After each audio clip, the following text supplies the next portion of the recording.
Cooperação. 175. Então nós vamos, como ele falou aqui, ó, o pão de cada dia, ele trabalhou muito esse sentido de cooperação, cooperação, cooperação, porque o pão de cada dia é o resultado dessa cooperação. E agora, como é? Ele vai falar agora no capítulo 175 só sobre cooperação. E aí está no Atos dos Apóstolos, capítulo 8, versículo 31. E ele respondeu: como poderei entender se alguém me não ensinar? Vou fazer uma pergunta. Como que eu vou entender se alguém não me ensina? Não, é Jesus que está fazendo essa pergunta, em Atos dos Apóstolos. Desde a vinda de Jesus, o movimento de educação renovadora para o bem é dos mais impressionantes no seio da humanidade. Em toda parte, ergueram-se templos, divulgaram-se livros portadores de princípios sagrados. Percebe-se em toda essa atividade a atuação útil e magnânima do Mestre, que não perde ocasião de atrair as criaturas de Deus para o infinito amor. Desse quadro bendito de trabalho, destaca-se, porém, a cooperação fraternal que o Cristo nos deixou, como norma imprescindível ao desdobramento e iluminação eterna do mundo.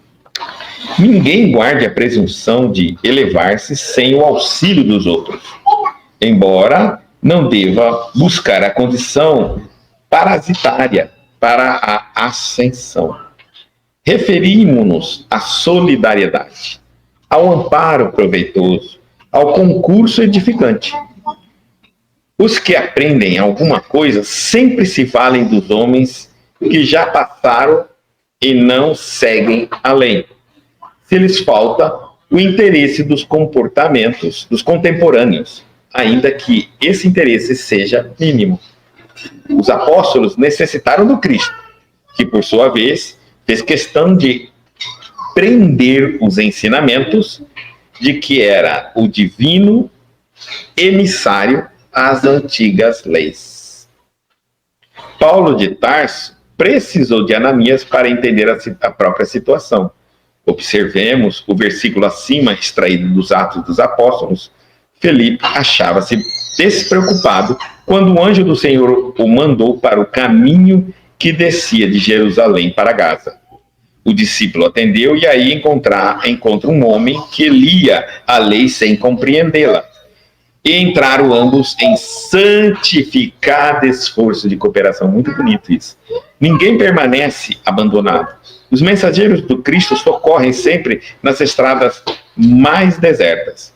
É preciso, porém, que a alma aceite a sua condição de necessidade e não despreze o ato de aprender com humildade. Pois não devemos esquecer, através do texto evangélico, que o mendigo de entendimento era o mordomo, o maior mordomo, é o top, o gerente dos mordomos, da rainha de Etiópia, superintendente de todos os seus tesouros. Além disso, ele ia de carro e Felipe a pé. Aqui mostra muita coisa para nós. Então, cooperação. E ele respondeu: como poderei entender se alguém não me ensinar? Desde a vinda de Jesus,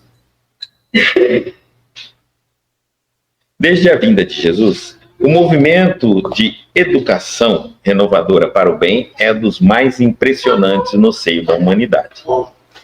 Nós vamos verificar que a humanidade só passou a desenvolver, crescer, evoluir, caminhar, quando surgiu um movimento de educação. Fora isso, havia apenas conhecimentos isolados que passavam de gerações em gerações dos nossos antepassados.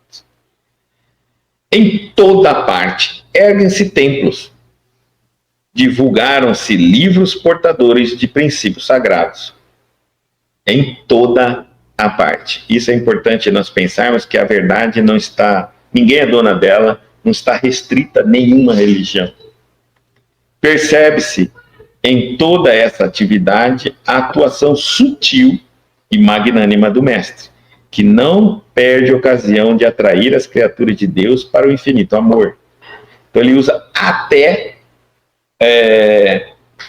os livros escritos quando esses livros são escritos pela intuição, a inspiração de amor. Desse quadro bendito de trabalho, destaca-se, porém, o cooperador fraternal que o Cristo nos deixou como norma imprescindível ao desdobramento da iluminação eterna do mundo. Então, cooperação fraternal. Essa é a fórmula da verdadeira educação. Tirou cooperação fraternal, não é mais uma educação. Tá? Então, é importante que o meu grande interesse nessa atuação fraternal, nessa educação fraternal ou cooperação fraternal, o meu grande interesse é fazer parte, sentir-se bem em fazer parte desse crescimento da nossa civilização, da humanidade.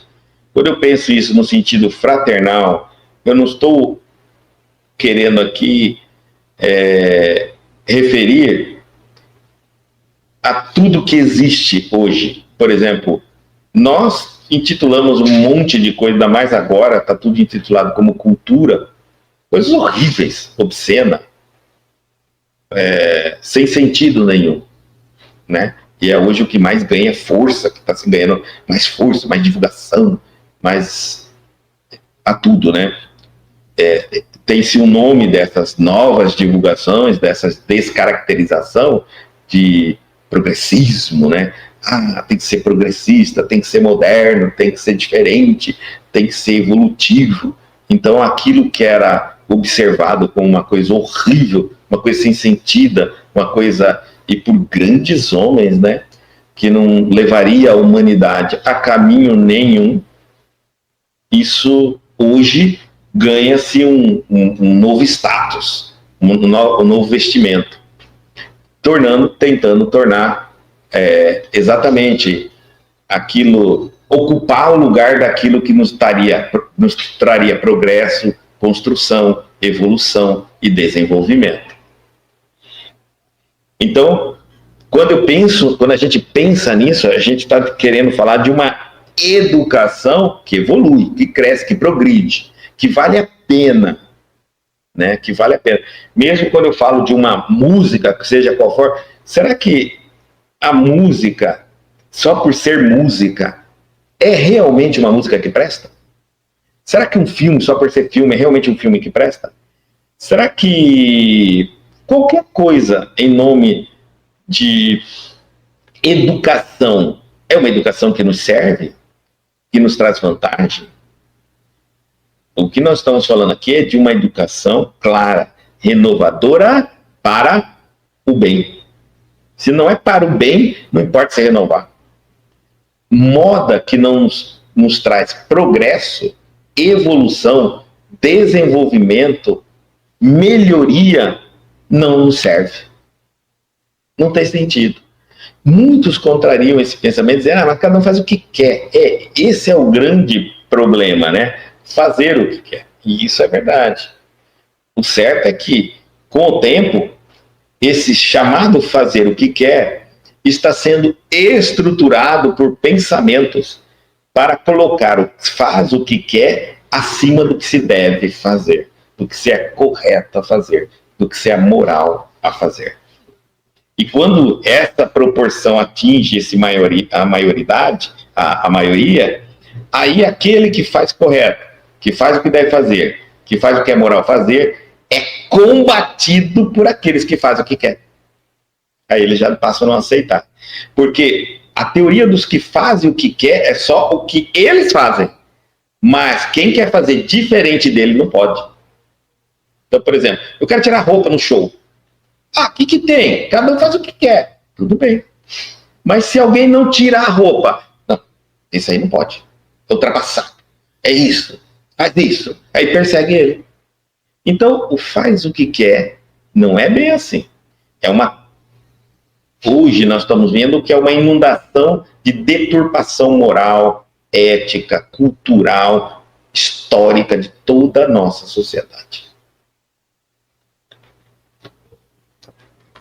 E aí, nós estamos entendendo, em toda parte ergam-se templos, divulgam-se livros, portadores de princípios sagrados, coisas boas.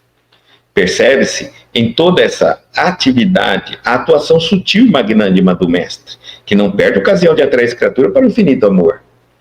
Desse quadro bendito de trabalho, destaca-se, porém, a cooperação fraternal que o Cristo nos deixou, como norma imprescindível ao desdobramento da iluminação eterna do mundo. Fraternidade, cooperação. Ninguém guarde a presunção de elevar-se sem o auxílio dos outros. Ninguém vai crescer, progredir, caminhar. A família é a base disso. Por isso querem destruir a família. A família é a base. A família já mostra que o seu começo de vida foi pela colaboração dos seus pais. Errado ou certo, eles colaboraram com você. Então, nós somos da parte das criaturas criadas por Deus, mais dependente. Nós precisamos do nosso pai muitas vezes até os 18 anos. A maioria da natureza, do mundo animal, vegetal, eles praticamente só amamentam e estão livres. Outros nem sequer amamentam. A mãe coloca um ovo, deixa ali o ovo por si só, né? Se quebra, sai o animal, já sai andando. Vai lutar pela natureza. E o homem é muito dependente por um longo período de tempo. Então, mostrando para nós por que essa necessidade, o homem, o ser que tem inteligência, que tem isso, que tem aquilo, que é mais evoluído, ele é mais dependente um do outro. Exatamente por isso. Para que a própria natureza está nos mostrando que deve haver uma cooperação. Certo? Positiva, né? O auxílio dos outros. Então, embora não deva buscar a condição parasitária para a ascensão, mas cuidado, nessa dependência tem limite. Tá certo? Até onde eu fico nessa dependência? E até não só aonde, quanto tempo e em que. Tudo isso tem que mudar. Porque eu também tenho que me tornar uma árvore. Eu não posso ser aquele que só vive na dependência. Então, porque se eu dependo de alguém, é porque alguém se tornou capaz de me atender. Mas não nasceu pronto, que também foi ajudado por outro. Então, essa missão, essa regra, essa obrigação de que eu ser ajudado, devo me tornar alguém que possa ajudar alguém. Porque se todo mundo começa a enfileirar só na dependência, a hora que aquele que atende a necessidade morreu, o que sobra? Um monte de dependentes. Então, tem que haver evolução.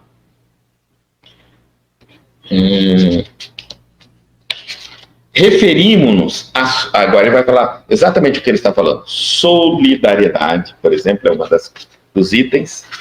Sermos solidários. Cuidado, aí é bem claro para nós o texto.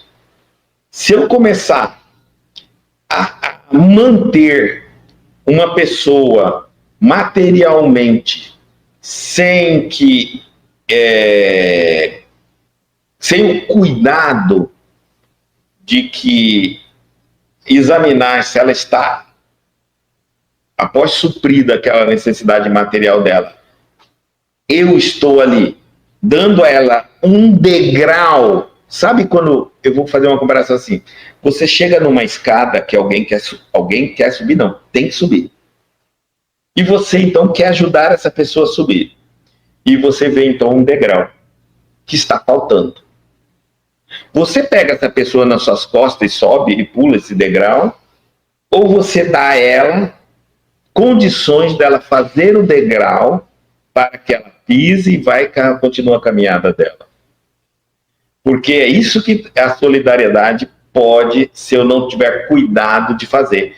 Eu acabo não deixando as pessoas trabalharem, colocar o degrau, construir, nem ajuda a pessoa a construir o degrau que lhe falta. Eu acabo botando a pessoa na minha porta e caminhando com ela. O problema é que eu vou caminhar um tempo, vou cansar e vou largar ela. E ela vai ficar parada onde está. Provavelmente, nessa falta de esforço que eu carreguei no meu colo, nas minhas costas, ela até mesmo atrofiou as pernas. Agora, quando eu devolvo ela para o chão, ela vai cair todos os degraus abaixo e se arrebentar. Então, eu acabei fazendo um mal. Mas, Guto, eu estava fazendo um trabalho fraternal de colaboração. Eu fui dar aquilo que ele não tinha. Sim, mas você não teve o cuidado de fazer, examinar se realmente aquilo que você achava que ele não tinha, que você precisava que ele não tinha, que você achava que ele não tinha, era necessário para evolução. De repente, você o tornou um dependente, um ser mais fraco ainda. Quando ele não tinha, ele tinha estímulos para trabalhar, progredir, crescer e evoluir, já que ele não tinha e via muita gente que tinha, então ele tinha que se virar. Quando você chegou e disse, Deus resolve o seu problema, você não precisa mais olhar, não precisa pesquisar, não precisa copiar de nada, de ninguém, sobe aqui na minha costas que eu te carrego, você acabou de atrofiar. Tá certo? Então ele está falando da solidariedade. Ao amparo proveitoso tem que ser aproveitado. Todo amparo tem que ser aproveitado. Nós temos que estar muito de olho nisso. Ao concurso edificante. Edificar. E aí está o grande marco de nós na vida das pessoas. O grande marco. Tá? Eu quero ser lembrado como alguém que me auxiliou ou como alguém que me prejudicou no momento do auxílio. Se eu carrego a pessoa, eu prejudiquei ela e ela vai se lembrar de mim como alguém que me prejudicou, como alguém que não deixou eu aprender, como alguém que não deixou nunca eu sentir a necessidade de me colocar, de participar, de me tornar mais forte, de me desenvolver. Ou eu quero ser aquela pessoa lembrada por aquele que esteve sempre comigo durante a minha luta, durante o meu esforço, ensinando-me aquilo que eu tinha dúvida, mas não me carregando. E aí nós vamos falar assim, qual dos dois seria mais correto? Só você olhar como Deus faz contigo, como Cristo faz contigo, como os bons espíritos faz contigo, como o seu benfeitor faz contigo. Os que aprendem alguma coisa sempre se valem dos homens que já passaram e não seguem a lei. Deixa e seguem a lei aqui que ele vai falar de outra coisa. Normalmente, nós hoje, se nós observarmos, e aqui está, né, a situação nossa, hoje nós conseguimos enxergar que parece que o homem está mais pobre, mais ignorante de conhecimento do que antes. Quando eu falo de conhecimento, não é de ciência, é de moralidade. Mas parece que a nossa cabeça, hoje, no século XXI, é mais vazia de sentimentos verdadeiros e morais. Nós temos uma ciência que está indo para Marte. Habitar Marte. Nossos carros já estão quase todos elétricos. Nós temos células que captam a energia do Sol e podem atender uma casa. Mas nós estamos vazios, cada vez mais vazios, de entendimentos morais, de caminhos corretos, verdadeiros, éticos. Isso ficou para trás. Então, por isso é que quando nós pegamos um livro tão raro, mas muito raro, gente, uma literatura de um autor, de um livro bom, de um autor vivo. Tudo já morreu. Tudo. Porque hoje, se nós pegássemos um autor vivo, bom, ético e moral, é raro. É muito raro. Nós temos um aqui, por exemplo, Augusto Cury é um deles. Está vivo. A humanidade, gente, é gigante. É gigante. Onde está os cultos, os filosóficos, os filósofos, os estudiosos? Não tem literatura boa, boa mesmo, atual. Tudo é passado, tudo é antigo. Então, por quê? Porque nós estamos mais vazios. Muito mais vazios. Antigamente a gente lia os livros em páginas, assim, papel. Hoje a gente lê até no celular. Mas não temos, ainda continuamos lendo no celular obras de homens que já morreram. Porque não temos homens de cabeça escrevendo obras boas para lermos no nosso celular. Tá certo? E aí, nós estamos... aí o que acontece? E não segue além. Ele diz assim, se lhes falta interesse dos contemporâneos, ainda que esse interesse seja mínimo. Então, além de quando eu vou aprender algo, observe bem, quando eu aprendo algo, é quando eu li alguém que já morreu. É com alguém que já deixou uma frase escrita. E por incrível que pareça, tá? A parte mais moral da humanidade, a gente aprende com Jesus, que já morreu há mais de 2000 anos. A parte mais filosófica que a gente aprende da humanidade, Sócrates, Platão, antes de Jesus, 600 anos antes de Jesus. Então a gente está vendo assim, por que a humanidade parou no tempo? Por que nós paramos no tempo? Então, aí nós estamos... E ainda quando... E ainda como lê lá, e não encontra nos contemporâneos, está dizendo aqui, ó, e falta interesse nos contemporâneos, né? Ainda que esse interesse seja mínimo, falta até um mínimo de interesse. Então, imaginem, nós jovens queríamos ser algo útil no mundo, algo bom no mundo, porque todo jovem tem essa expectativa. Aí ele vai e pergunta para os pais, observa a sua sociedade dos que são mais velhos e mais experientes, como que ele iria aprender a se tornar um ser humano que contribui com a sua humanidade? Então os pais, a sociedade, os professores, os amigos, iriam lhe recomendar livros. E ele ia perceber que todos os livros recomendados são de pessoas que já morreram há muito tempo atrás. E os melhores livros ainda são aqueles que morreram cada vez mais antigos ainda. E aí, então, ele começa a estudar esses livros, ele começa a ler, ele tem interesse, ele é jovem, tem um sonho imenso, né?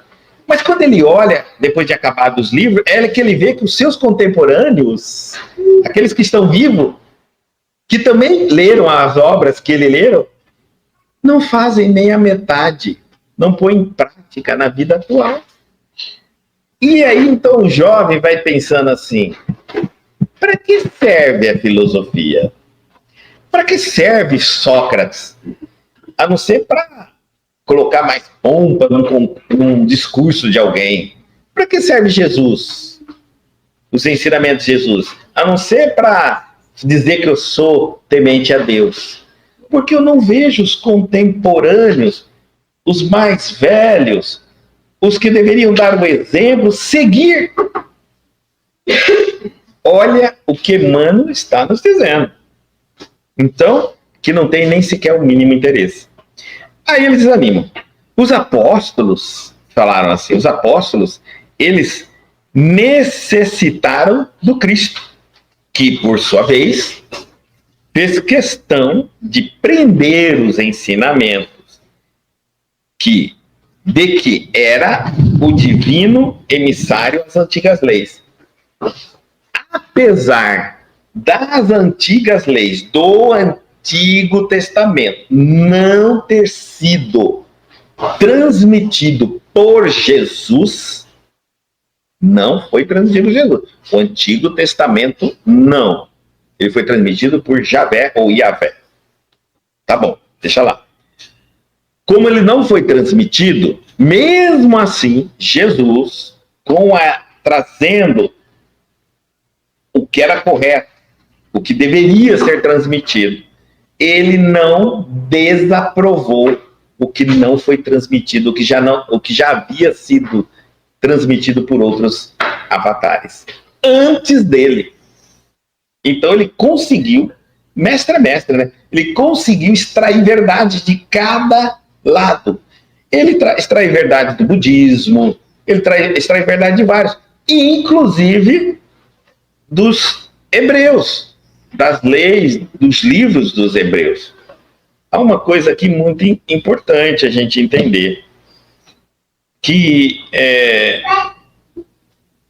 como a raiz hebraica, judaica, a gente tende a querer dizer que Deus é do povo judeu. Não, senhor, porque Jesus nasceu como judeu. Não. Jesus não pegou só o conhecimento do judaísmo. Ele pegou também do budismo. Então, Jesus é budista. Ele pegou do Islã. Então, ele é islâmico. Ele pegou, enfim, ele pegou todas as sementes que eram verdades anunciadas pelos avatares antes dele. Mas como ele tinha raiz no judaísmo, ele era um judeu, acreditamos que o Novo Testamento é uma evolução do Antigo Testamento. Não, necessariamente. Hoje as pessoas budistas também acreditar que Jesus é a evolução do budismo, Jesus é a evolução do islamismo, Jesus é a evolução do Zoroastro, do zoroastrismo. Não. A evolução da filosofia socratiana socratiano, que não é nenhuma religião. Ele pegou de vários lugares. Lógico que caindo, nascendo numa comunidade hebraica, e eram os hebraicos que anunciavam a vinda do Senhor, entre aspas, porque quando nós vamos ver quem vem visitar Jesus quando ele nasceu, não foi os hebraicos. Foi quem? Os persas, que não eram cristãos, porque havia ensinamentos lá na Pérsia Antiga de que o Messias, em todo o mundo foi espalhado, os grandes avatares sabiam da vida de Jesus. Não era só os judeus, os hebreus, de maneira nenhuma. Nós somos muito presunçosos para dizer, esse aqui é da família dos hebreus, dos judeus. Não, gente, calma. Tanto que eles mesmos, judeus, não aceitam Jesus como emissário. Porque ele é um emissário, gente, do planeta. Ele não é emissário de um povo. Ele é emissário de todo o nosso planeta Terra. A Maíra contribuiu aqui. Não é que houve uma evolução, né, dos ensinamentos do Velho Testamento, de Moisés. É que nós não tínhamos, então, a visão divina. Nós tínhamos só a visão, digamos, dos costumes que tinham naquele momento. Tanto que atribuímos sempre isso à lei. Como lei é uma parte, não é algo que eu preciso internalizar, eu preciso cumprir. Enquanto que as leis divinas é algo que eu tenho que internalizar para me tornar. É diferente. Não precisa estar escrito em nenhum lugar. Né? Eu não vou ser punido por Deus se eu não a cumprir, como a lei de Moisés era. Né? Então nós temos que tomar muito cuidado. Bom, e aí? E ele está dizendo assim, os apóstolos também precisaram do Cristo. E aí o Cristo fez questão de deixar bem unido, assim, olha, até tudo aquilo que foi dito no Antigo Testamento, no Torá, no Halachá, no Mishnah, no budismo, em tudo que existia. Gente, o que é verdade é disso aqui. E vamos fazer o seguinte, tudo isso, porque foi fiscalizado, entre aspas, por ele, mas não foi feito somente por ele, pode continuar. Então ele deixou, sem combater nenhum ensinamento. E depois, o que nenhum havia dito, que é a parte espiritual, ensinamentos espirituais, como a Maíra disse, então ele fez esse papel. Aí, se não havia ninguém ainda falado sobre isso, ele deixou o acréscimo que é a lei espiritual, de cunho espiritual. Então, Paulo de Tarso, agora ele vai dar alguns exemplos, né?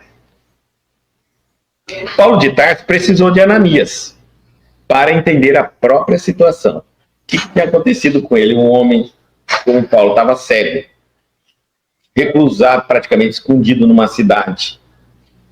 Então, Ananias vai lá e vai dizer o que aconteceu. Eu vi Jesus, tudo e fiquei cego. Quer dizer, como dá-se a entender que Jesus estaria até mesmo punindo ele por todo o trabalho que ele fez contra os cristãos. E não, Ananias vai lá e ele é um hebreu mandado por Jesus, tinha medo de Paulo de Tarso, foi lá, cumpriu a missão dele e explicou que, pelo contrário, agora o Cristo estava lhe devolvendo a visão. Porque até então, o simbolismo da perca de visão de Paulo de Tarso, não que ele não perdeu, que ele perdeu, é porque mostrava que ele, até aquele momento, ele era cego. Cego em relação às leis divinas. E extremamente seguidor das leis, digamos, humanas. Tá? É que muitos de nós somos extremamente cegos nas leis da ciência e muito ignorantes das leis divinas. Isso que nós somos, sério. Então, para nós vai precisar de um Ananias vir abrir nossos olhos. Observemos o versículo acima, ele está dizendo, extraído dos Atos dos Apóstolos. Felipe achava, ele vai mostrar da onde ele tirou esse versículo que nós estamos estudando aqui. Ó. Felipe, é o apóstolo, achava-se despreocupado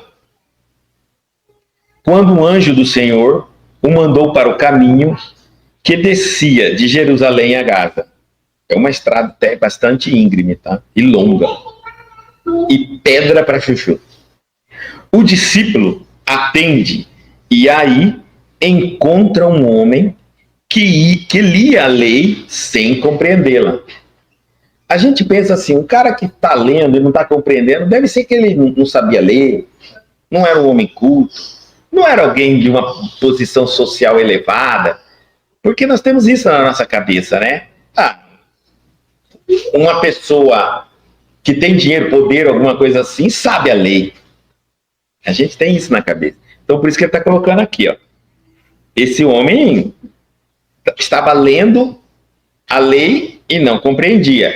Só por ele ler, ele não era uma pessoa comum, porque nem todos naquela época sabiam ler. Então, ele já não era um homem qualquer, não era um mendigo. E encontram um homem que ele e entram ambos em santificado esforço de cooperação. Olha aqui, ó, santificado esforço de cooperação. Quem sabe ensina, mas só ensina quem quer, busca e luta para aprender. Ele não chegou. Você não vai ver Felipe chegar, você vai, olha, eu sou um apóstolo, você tem que me ouvir, isso é isso. Não. Só quem quer responde a pergunta que lhe é feita.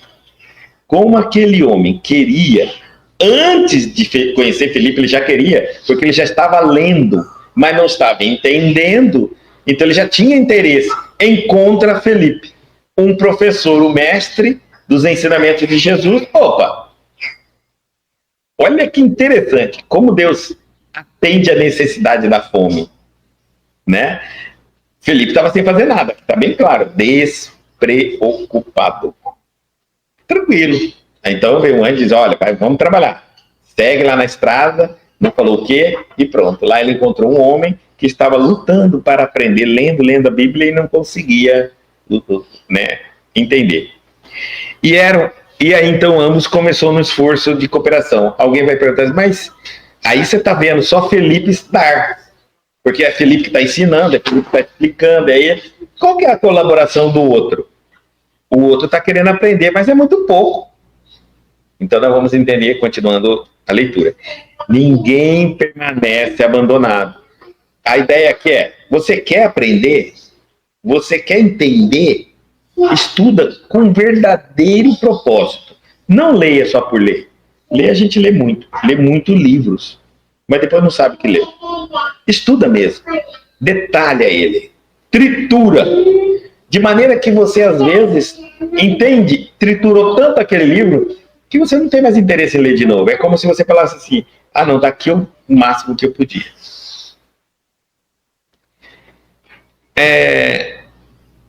E aí ele diz assim, ninguém permanece abandonado, os mensageiros do Cristo socorrem sempre nas estradas mais desertas. Quem poderia pensar, eu acho que esse homem que estava caminhando na estrada, lendo a escritura e não compreendendo, eu acho que a última coisa que ele iria pensar é que ele ia encontrar o mestre, não Jesus, um mestre, porque ele era um discípulo, né? Para ele, em relação à ignorância dele, ele era um mestre, um discípulo para ensiná-lo. Quem poderia? Olha, muitas vezes, olha a mensagem bem colocada, estradas mais desertas. Muitas vezes nós parecemos estar buscando conhecimento sozinhos, sem ninguém nos dá força, ninguém nos dá amparo, ninguém bate palma, ninguém concorda com a nossa dedicação no estudo de uma coisa que não nos dá status, não nos faz ganhar dinheiro, não evolui socialmente, né? Então, muitas vezes eu estou estudando a Bíblia ou um livro espiritual, né? Assim, de conhecimentos espirituais. Não vou falar Bíblia, porque tem o Torá, o Halachá, Melista, e tem um monte de livros aí que me propõem a evolução.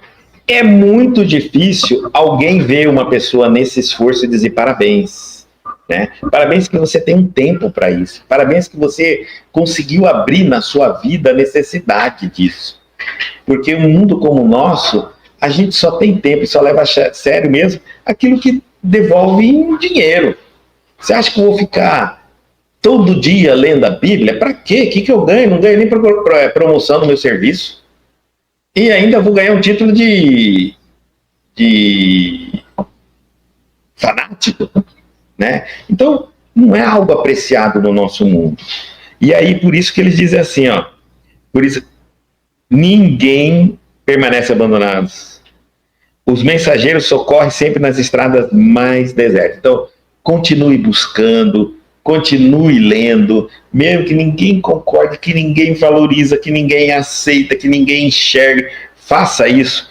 Mas, e eu vou conseguir entender? Busque, esteja sempre aberto a aprender. E há de aparecer um professor. Mas o que acontece hoje? A religião é assim. Ninguém daria um curso se não cobrasse. Mas falar de religião não se cobra. E por isso não tem valor.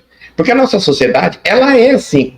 O que eu não posso pesar, medir e valorar, não existe, não tem valor, não serve para nada. Então, o conhecimento espiritual é de graça. É gratuito. Qual o valor que ele tem? Sobe ali na praça. Vai ensinar qualquer coisa de graça. Poucos vão ouvir. Poucos vão ouvir. Mesmo que seja um ensinamento, só que você está fazendo de graça. Que às vezes ele vai pagar caro num curso. Mas ele só vai ouvir porque ele vai pagar. Tem um peso, tem que ser. O ser humano é assim. Então, ele está dizendo aqui assim, ó, não deixe, continua, lute. Você vai ver muitos desistirem. Você vai iniciar lendo seus livros, um monte de pessoas vai começar. É igual curso de ESG, a gente começa, um monte de gente vai abandonando o caminho, sobra 3, 4, 5. Né? Então, é isso mesmo. É necessário, está dizendo, porém, que a alma aceite sua condição de necessidade. Sem o aluno sentir a necessidade, não existe professor. Por isso que quando o discípulo está pronto, o mestre aparece, pronto para aprender. Humildade, vontade, necessidade, percepção da pequenez, ele já tem até intenção, já tem até sonho, projeto que ele vai fazer com o que ele busca adquirir. Aí o mestre aparece. Porque não é o mestre que faz o aluno, é a dedicação do aluno que o torna mestre.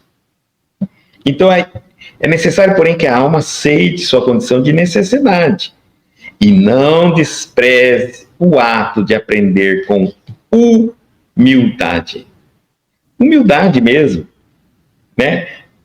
Eu preciso entender, antes de eu me dedicar a querer aprender algo, eu tenho que sentir a necessidade daquilo ali. A internet tem muita coisa para nos ensinar, mas eu mesmo, clicando ali, às vezes tem um título lá que eu não me interesso por aprender. É importante, mas na minha vida não tem aplicação nenhuma, então não me interessa, perca de tempo. Então eu preciso ter necessidade. Depois, humildade. Porque se eu não tiver humildade, eu não aprendo. Eu fico debatendo, combatendo as ideias. Então eu não consigo ouvir e refletir. É natural, né?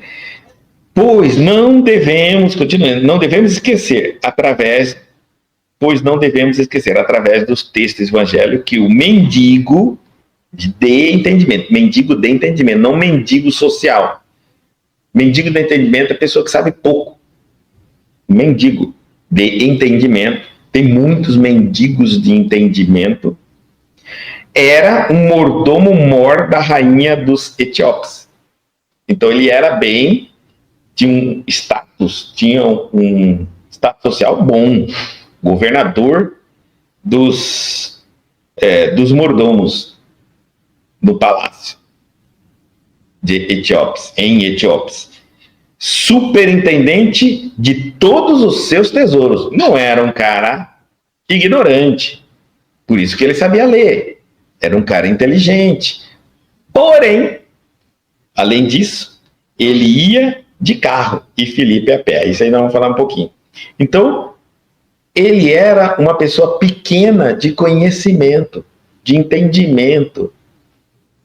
E isso é o que mais nós encontramos, né? É o que mais nós... E aí vamos dizer assim, Guto, por que o anjo mandaria Filipe alcançar esse homem? Porque talvez o desejo desse homem de entender, de aprender o conhecimento espiritual, as escrituras, foi feita de uma proporção tão amorosa, tão sincera, que não faltam anjos, eu brinco assim, anjos no mundo para nos ensinar. O que falta de nós é vontade e humildade de ouvir e aprender. Isso é o que mais nos falta. Mas anjos de ensinar nunca nos faltaram. Até mesmo quando alguém chega e fala assim, mas se eu começar a ler, eu não recomendo ler a Bíblia em casa, ler um livro espírita, o livro dos espíritos, o livro dos médiuns, que é a obra básica, né? Uma das obras básicas. Em casa, eu falo, eu não recomendo. Por quê? Porque você lendo um livro, você está discutindo só com o seu cabedal de conhecimento. Normalmente, você vai começar a ler um livro espírita, você não tem conhecimento espírita nenhuma. Que discussão que você tem ali? Nenhuma. Então é 0,0000 de aprendizado. Quando você entra num grupo, aí tem um professor que tem conhecimento, ele vai orientando e criando as indagações. E outros vão indagando, outros vão completando, outros vão... Enfim, você vai debater o assunto. Aí você está aprendendo além da sua capacidade de aprender. Mas, Guto, eu moro numa cidade, aqui na minha cidade não tem estudo, não tem internet, porque hoje em dia pela internet a gente pode fazer muitos cursos, não tem internet. Como que eu vou fazer? Aí então eu digo, ó, se você tiver uma vontade sincera de aprender, continua a estudar e pede a Deus. Porque se não aparecer um Filipe na sua vida, um apóstolo fisicamente na sua vida, vai aparecer um benfeitor que vai lhe intuir, vai aparecer através do sonho, você vai aprender, porque não vai faltar resposta para a sua evolução. Imagina, senão vamos ficar sem evoluir. Que ele falou, nós vamos precisar um dos outros, mas não se apegue a... Tem que ser um curso, tem que ser presencial ou online. Não, você pode aprender, mas você tem que ter muito fervor. Quanto mais sozinho você for fazer, mais fervor e vontade de aprender. Porque você vai ter que superar os seus limites, que é desdobramento, vontade sincera de que após dormir você vai continuar com essa vontade de querer buscar as escolas no plano superior, porque muitas coisas não acontecem como a gente quer no plano espiritual, porque eu estou na minha suposta vontade, no estado de vigília, mas quando desdobro eu não estou com essa vontade, é outra vontade, né? Aqui eu tenho uma série de critérios para atender, do outro lado eu não tenho esses critérios, então eu faço o que eu quiser. Mas sempre que puder, busque grupos, estudos e tire dúvidas, tá? E quanto mais dúvidas, você está aprendendo mais. E aí ele diz assim, além disso, ele está dizendo bem assim, ele ia de carro e Felipe a pé, mostrando assim, e inclusive essas cooperações, elas chegam a alcançar até o campo material. Felipe iria descer aquilo ali a pé. E então ele vai agora buscar Jerusalém a Gaza, é subida. Jerusalém a Gaza, só se fosse de Gaza a Jerusalém. É subida, tá?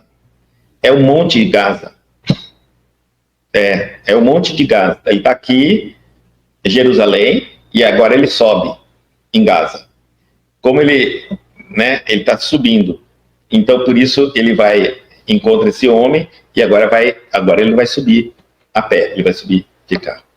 Então, Felipe estava indo a pé, enquanto Felipe dava àquele homem o conhecimento, as instruções, os macetes para compreender as palavras, os ensinamentos do Cristo, da Escritura, do Cristo não, das Escrituras, o homem lhe dava carona na carruagem dele, né? Então ele ia tranquilo. Olha, veja como é a cooperação. É muito interessante essa cooperação. E que a gente começa com a natureza, o vegetal. Na verdade, com o reino mineral. Não cava um determinado lugar, porque desmorona. Cuidado em alguns locais que tem vulcão. E é assim, então nós estamos aprendendo a lei no mundo mineral. Depois nós vamos aprender a servir o reino vegetal. Depois nós vamos aprender a servir. E observa que a gente serve e é servido na lei. Depois nós vamos alcançar o ser humano. Então nós estamos aprendendo a ser útil. A cooperação qual a finalidade? Ser útil. Ser útil. Terminamos, então, na lição 7.4, o pão de cada dia falava desses limites de cooperação. No 1.7.5, da própria cooperação. Quando alguém ensina, está cooperando. Né? Cooperando.